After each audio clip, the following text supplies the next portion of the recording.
Hai adik-adik, kembali lagi dengan Kak Rina di online class 101.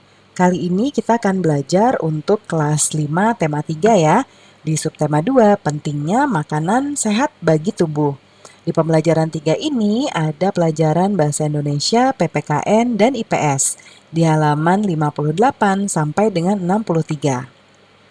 Nah, adik-adik untuk melihat video lain dari pelajaran lain, subtema lain, dan tema lain bisa klik di kanan atas video Karina seperti ini. Nah, untuk subtema ini nanti akan ada playlist di tema tersebut dan pembelajaran lainnya ya. Atau bisa juga yang lebih lengkap klik di kolom deskripsi seperti ini. Nanti ada daftar lengkapnya di sini. Misalnya adik-adik kan kelas 5 ya. Klik di playlist kelas 5 di biru-birunya seperti ini. Nanti akan masuk ke playlist di kelas 5. Misalnya kelas 5 tema 1, matematika, kelas 5 tema 3, tema 2. Misalnya nih adik-adik mau lihat yang tema 2, diklik putar semua, nanti akan diputar otomatis dari halaman awal. Nih ya, halaman 1 sampai 3 dan seterusnya sampai halaman terakhir. Jadi adik-adik lihat saja dari tema, subtemanya, atau pembelajaran dan halamannya ya. Yuk, kita mulai adik-adik. Nah, Karina cari dulu nih kelas. Nah, ini pembelajaran 3 ya. Ini ada gambar adik-adik, coba kita amati, ada gambar ibu-ibu yang sedang berbelanja di pasar ya, belanja sayur.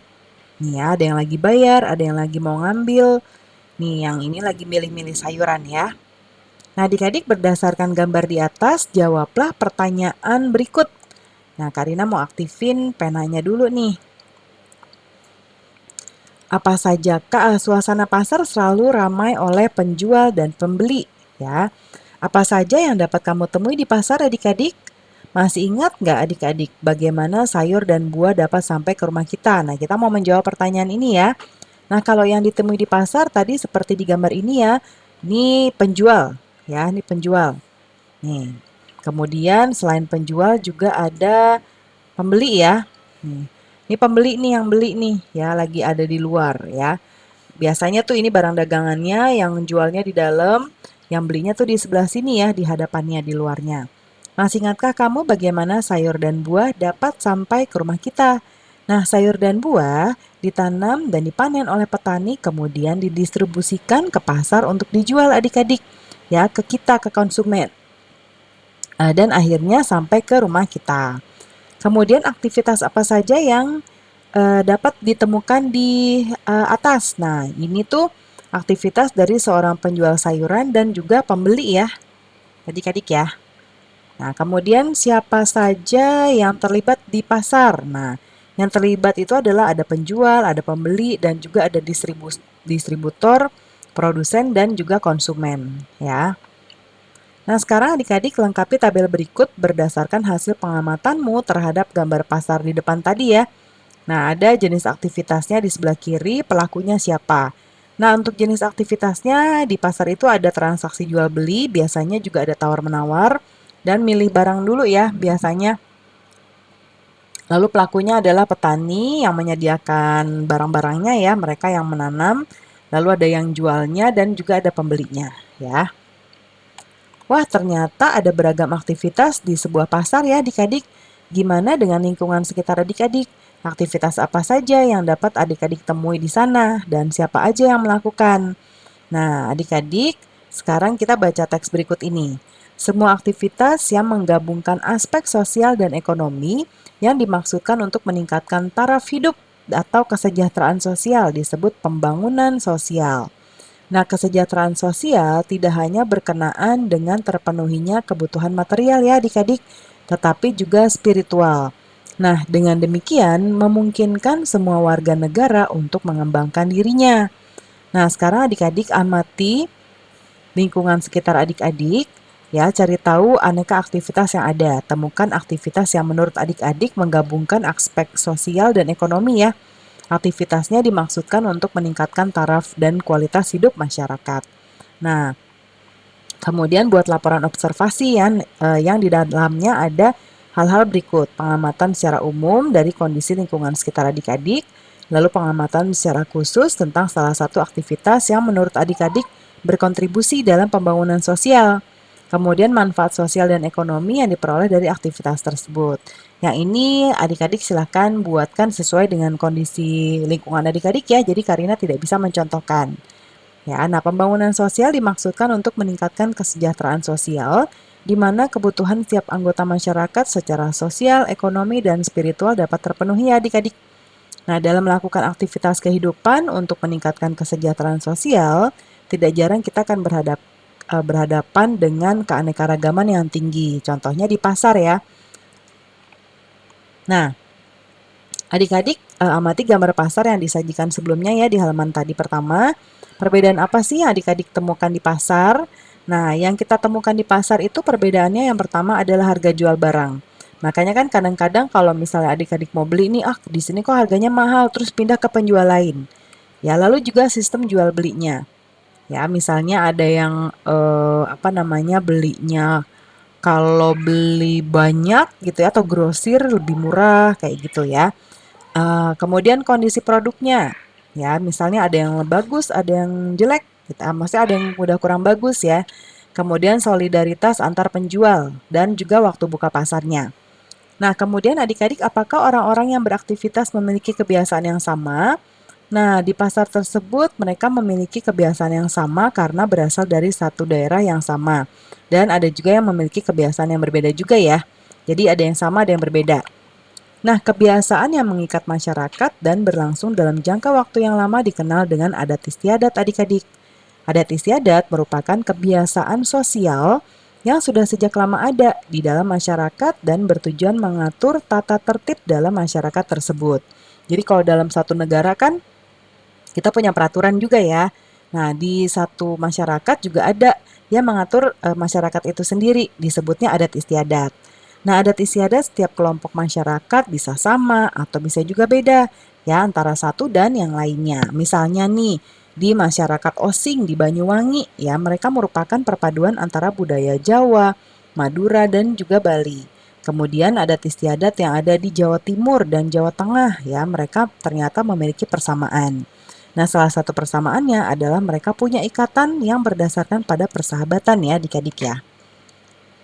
Nah, adik-adik lakukan sebuah wawancara sederhana ke beberapa orang teman, cari tahu apa sih kebiasaan atau adat istiadat yang mereka miliki. Gunakan tabel berikut seperti ini nih. Ya, ini ada contohnya.